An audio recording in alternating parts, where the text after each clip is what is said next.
So your product has left New Zealand, made it all the way to another country, and is wound up in the warehouse closest to your customer. What happens between this final stop and the package sitting on the customer's doorstep? That's last mile delivery. Believe it or not, it can be one of the most complex and costly parts of your supply chain and has a huge impact on your customer's experience. If you've ever tracked a package online, saw that it's out for delivery for what felt like forever, or received a notice saying you weren't home when the courier passed by, you'll appreciate the disappointment of poor last mile delivery. Not getting it right can cost more than the price to return the items. Why is it so important for New Zealand exporters? Overseas customers tend to have higher expectations than New Zealanders because companies like Amazon have already invested in the last mile and made things like same-day delivery the norm. In North America, for example, most Amazon customers are just one click away from finding a package on their doorstep later that day.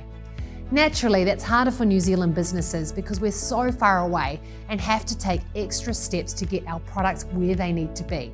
New Zealand exporters have also faced extra challenges. Pinpoint tracking of deliveries using GPS technology isn't available in New Zealand yet, but it's standard in some offshore markets. Big freight forwarders and marketplaces have already invested in this, so it pays to understand what you could tap into to avoid disappointing your customers. Amazon and other big retailers are setting the bar when it comes to last mile delivery, and they'll always be at the forefront of the best possible last mile experience. If you're selling through one, it could be worth tapping into their delivery services rather than setting it up yourself. If you choose to use a freight forwarder instead, find out what they can offer you to see if you can avoid some of the costs that would be involved in setting up your own last mile delivery from scratch. Another challenge for Kiwi exporters is competing with free delivery or reduced freight costs. If you're absorbing these costs, your last mile pricing strategy will need to take this into account. A number of New Zealand exporters have introduced minimum order thresholds before offering free shipping, incentivizing customers to increase their order.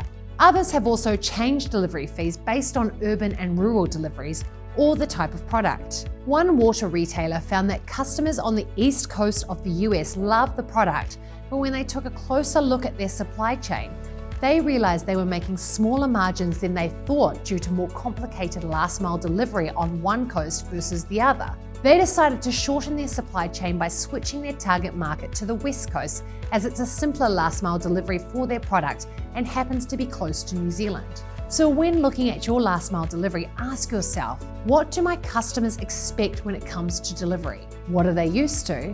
Can I meet that expectation?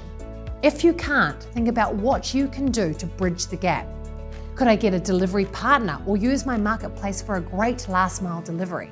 Depending on your product and market, once you understand the true costs of last mile delivery, you could start to think about innovative ways to reduce the overall cost of delivery and returns.